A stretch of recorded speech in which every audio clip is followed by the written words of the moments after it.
Ever since I can remember, I was afforded the opportunity to travel to different parts of the world. So before our travels, my parents would have me research the places we were about to visit so that we could experience the areas to their fullest. This gave me a passion for history, knowing and understanding what those areas had to offer and understanding their rich past. I sincerely believe that our past can guide our future. So after graduation, my plan was to become a teacher. However, all that changed. So I didn't want to become a teacher now, and now I'm currently interested in becoming a historian. The reason why I want to become a historian is that they often study archival materials such as researching, analyzing, interpreting, and writing about the historical past. And they do this by studying documents and sources, both primary and secondary. And I would love to work alongside a historian to learn how they do the above. Because I remember going on a trip to Venice, Italy back in 2019, and I was wondering, why is Venice a floating city? So this made me do some research on a couple of articles online. And the articles mentioned that people during the fall of the Roman Empire moved to Venice to escape the barbaric invasions, and they were seeking refuge in the protected islands of the Venetian Lagoon, where the barbarians wouldn't find them. So that led to the city's unique development as a floating city built on water. And this expanded my idea of becoming a history major and a historian so that I can dig deeper into historical periods and events that have taken place. And this would allow me to express my knowledge on becoming a future historian after I graduate from SDSU. My experience that I recall on how disability is represented in my field of interest, which is being a historian, is a time when I went to Balboa Park to visit some of the museums. While visiting the museums, I noticed that for each artwork and other displays in all the museums have a barcode, which is used for audio description for those who are blind, which is interesting how they provide these accommodations for the blind and other people with disabilities, because it will help them visualize on what the display is talking about. They offer headsets for those who are autistic, who are sensitive with the noise around them as well, which is pretty smart for the Balboa museums to support these people who are interested in history. I don't recall anything that highlights this dynamic because out of all the history classes I've taken, it did not cover any topics on the disability side of history. It was mainly on politics, wars, racial equality, things like that. And by the time I took General Studies 420 on disability and society, which is a class I'm currently taking, there was a chapter where it covers disability history and legislation. And it talks about how disabled people were treated before the ADA of 1990 was passed. Reading the chapter on disability history gave me a better perspective on how disabled people were fighting for accommodations to be provided in public places, such as transportation, education, and other places. And if the ADA never passed, then there wouldn't be any accommodations for those who are interested of becoming a historian and wouldn't receive audio description or braille text when they want to visit a museum. One resource that I found that challenges my experience on my field of interest was an article by a professor from the University of Colorado, Boulder, named Alida Bourne, called "I Am an Independent Blind Historian." She specializes in Native American history and states that in her article that the history profession needs to put a welcome mat to widen the scope of teaching and research in the history and museum professions. She demonstrated the interconnections of North American Great Plains indigenous peoples' histories by connecting material culture to politics and tribal archives. In addition, she researched the material culture by employing audio description provided by computer-generated audio reading of written text. Since she can't see archival materials and other images, she relies on secondary sources, such as museum exhibition catalogs, and treats the catalogs as archives. Her method of interpreting these images of material culture is based on listening, touching, and learning from others who have learned that blind people can understand visual constructs in art history.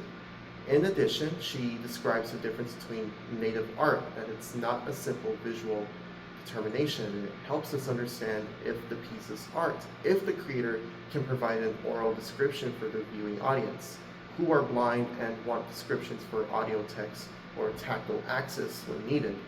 In the end, she says that history professions and historians have room for all people from both the disabled and non-disabled communities.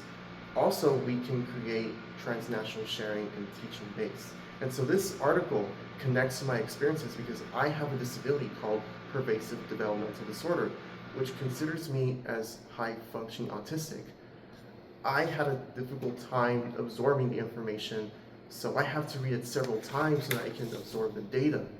I feel this particular field needs to improve by providing more sources and annotated notes to help us with our reading comprehension. Bourne needed audio descriptions for her research on material culture within the study of Native American history, so both of us can use accommodations to be successful in this area of being a historian.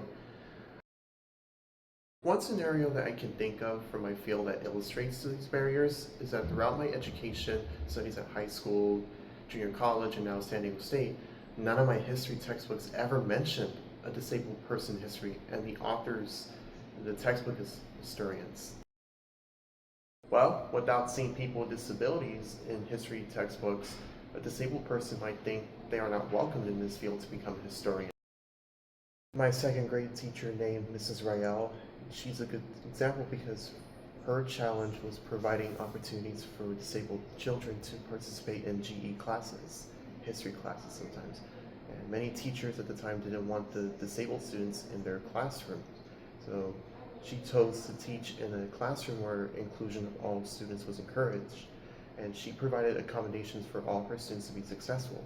She was one of the few who saw all students having the ability to learn.